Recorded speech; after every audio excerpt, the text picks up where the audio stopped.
Ladies and gentlemen and ladies, sorry for the very late video. We are almost 24 hours removed from what was the Edmonton Oilers losing to the New York Islanders 1-0. Now, let me preface this by saying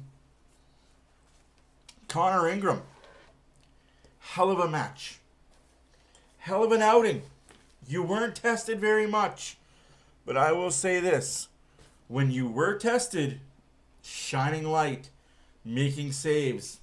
Some of them were 10 bell saves. Totally 10 bell saves. But, again, for the first two periods, you were not tested. Let's not sugarcoat the shit. I'm not going to blow over the smoke that he wasn't good. Borderline great, because he was. He was one goal shy from having a shutout. I cannot and I will not discredit that at all. What I can do and what I will do is discredit all you idiots that think it was Draisaitl's fault. That it was Draisaitl because he took a penalty. I'm sorry. Excuse the fuck out of me for a second. What did you want Draisaitl to do in that situation? Considering that situation happened late in the third period, right? We can all be grown-ass men and say, yes, it happened late in the third period. We can all be grown-ass men and say the Oilers had two power plays earlier in the game, and they did a lot of skadooshi with it. They scored a goal that they thought was a goal. Here's an idea. Here's an idea for the Edmonton Oilers. Remember when we were kids? And our coaches? What is the main thing our coaches would distill in us, grind in us, tell us time and time and time again? Play till the whistle. Even if you think that puck went in the net, put it in there again. Put it in there again. Put it in there again. Play till the whistle. As a coach myself, that is one of the fundamentals I tell my kids. Play till the whistle. If you think that puck is free, even a fraction of that puck is free, you hit it. Don't go in there pitchforking. Don't go in there smacking and intent to hurt. But try and play the puck. Don't go in there with your skates. That is one thing that I also tell my kids. Don't go in there with your skate blades. Don't take the skate blade off the ice because that's when bad things happen to good people. And that's when cuts and injuries happen.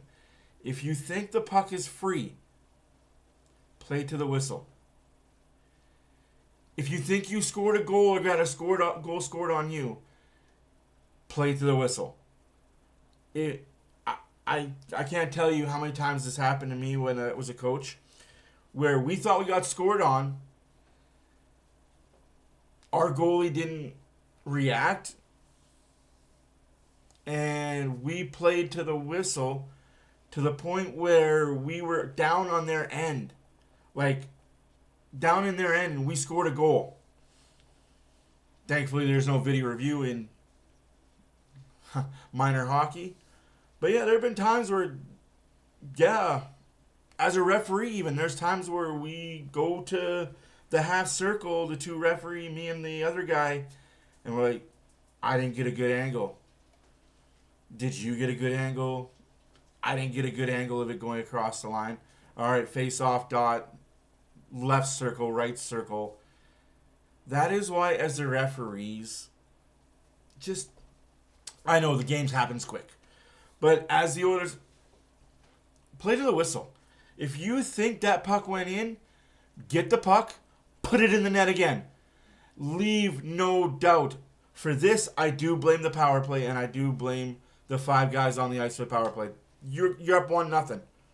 You're up 1-0, and you've broken the back of the Islanders. Full credit to Ingram. Like I said, 17 on 18, 944 save percentage. Just not good enough.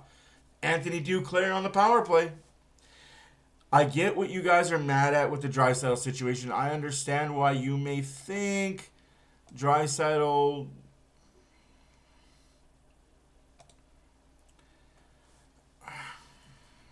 I get why you guys may think Draisaitl did a bad. Okay, I get it. I get it. But he was battling for a puck that was in the skates of Matthew Schaefer. Matthew Schaefer did a bang up job playing defense there. He penguin toed. Like, the puck got in between his legs like this, and he penguin toed. Draisaitl just was going for the puck. It happens 30 times a game where the player's just going for the puck like that. And it's not called 30 times a game. It's called maybe 5. But you got to call those, especially when the Oilers got the only 2 power plays leading into that. Like, you knew one was coming. You knew one was coming for the Oilers. Again, there's nothing to be too upset about as a team. The team played well. The team played well enough to win. The goalie played well enough to win. Just sometimes some nights just don't go your way. Some nights you run into a hot goalie named Sorokin. Like, let's not pretend that he's a bad goalie and he had a great night. Let's not pretend he's a third-string goalie or a backup goalie on a piss-poor team that's just having the night of his life. No, Ilya Sorokin is arguably a top 5 goalie in the league. I say arguably because depending on who you talk to, some people will put him in the top 10, top 15, but I have him in the top 5. He shut out Vancouver. He shut out Edmonton on this road trip. Like, that's not easy feats to do. Anywhoosies. Oilers lose 1-0. I'm not going to take too much of your time because I know you're busy. You're getting ready for the Saturday night in Vancouver. There's mixed reviews. A lot of people are saying Tristan Jarry gets the start. A lot of people are saying Calvin Pickard gets the start. We'll see on Saturday. I don't know. Either way, Oilers have to win. Either way, heave way. The Oilers need to find scoring touch. It sucks that Connor McDavid 20-game goals point streak done. Draisaitl's modest 5-game point streak done. Sometimes it bees like that. Like, nobody's to blame. Some losses are just some losses. Some losses just happenstance. You don't blame anybody. You just tip it a cap. You say, hey, hell of a save, hell of a game, move on to the next one. They can't lay a shitter on Saturday. Well, let's be honest, though, guys. They cannot lay a shitter on Saturday. If the Oilers lay a shitter, I got nothing for you. Trades are happening. Anyways, my name is Matt, OilersFanReaction. Enjoy the video. And we'll see you guys on Saturday. Deuces. Stop whining. You kids are soft. You lack discipline. Stop whining. You kids are soft. You lack discipline.